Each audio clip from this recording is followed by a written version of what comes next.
മുഖ്യമന്ത്രിയുടെ best police സ്റ്റേഷനുള്ള 2023 മൂന്നാമത്തെ award നേടിയ പാലക്കാട് നോർത്ത് പോലീസ് സ്റ്റേഷനെയും പോലീസ് ഉദ്യോഗസ്ഥരെയും റോട്ടറി ക്ലബിന്റെ നേതൃത്വത്തിൽ ആദരിച്ചു. നോർത്ത് പോലീസ് സ്റ്റേഷനിലായിരുന്നു പാലക്കാട് റോട്ടറി ക്ലബിന്റെ ആദരം. 85 പോലീസുകാരും ജില്ലാ പോലീസ് മേധാവി അജിത് കുമാറും ആദരം ഏറ്റുവാങ്ങി. കെ പ്രേംകുമാർ MLA ഉദ്ഘാടനം ചെയ്തു.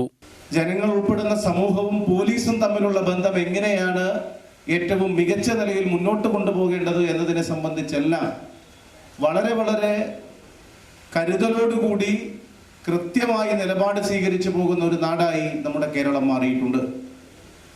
നമ്മുടെ സമൂഹത്തിൽ പോലീസിന്റെ നേതൃത്വത്തിൽ ക്രമസമാധാന പാലനം മാത്രമല്ല, ഒട്ടേറെ സാമൂഹ്യ സന്നദ്ധ സേവന പ്രവർത്തനങ്ങൾക്ക് പോലീസ് സേനയിലെ അംഗങ്ങൾ തയ്യാറാകുന്നത് നമുക്ക് കാണാൻ സാധിക്കും.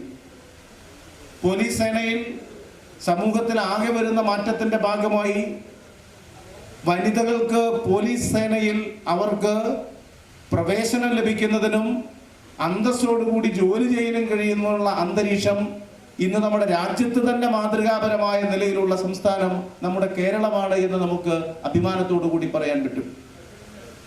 പോലീസിലെ ഒഴിവുകൾ നികത്തുന്നതിന് സർക്കാർ പൊതുവിൽ നൽകുന്ന ഒരു മുൻഗണനയും പ്രാധാന്യവുമുണ്ട്. പോലീസ് സേനയിൽ ജോലി ചെയ്യുന്നവരുടെ ആത്മവിശ്വാസം നിലനിർത്താനും അവർക്ക് തീർത്തും നല്ല നിലയിൽ ജോലി ചെയ്യാനും കഴിയുന്ന അന്തരീക്ഷം ഒരുക്കുക എന്നത് ഏറ്റവും പ്രധാനപ്പെട്ട കാര്യമാണ്. ജില്ലാ പഞ്ചായത്ത് പ്രസിഡന്റ് കെ ബിനുമോൾ, ജില്ലാ പോലീസ് മേധാവി Ajith Kumar IPS, additional SP Haridasan, rotary club president T Vijayan, ഇൻസ്പെക്ടർമാരായ Vipin K Venugopal, Sujith, sub inspector Sunil, secretary Ramadas എന്നിവർ സംബന്ധിച്ചു.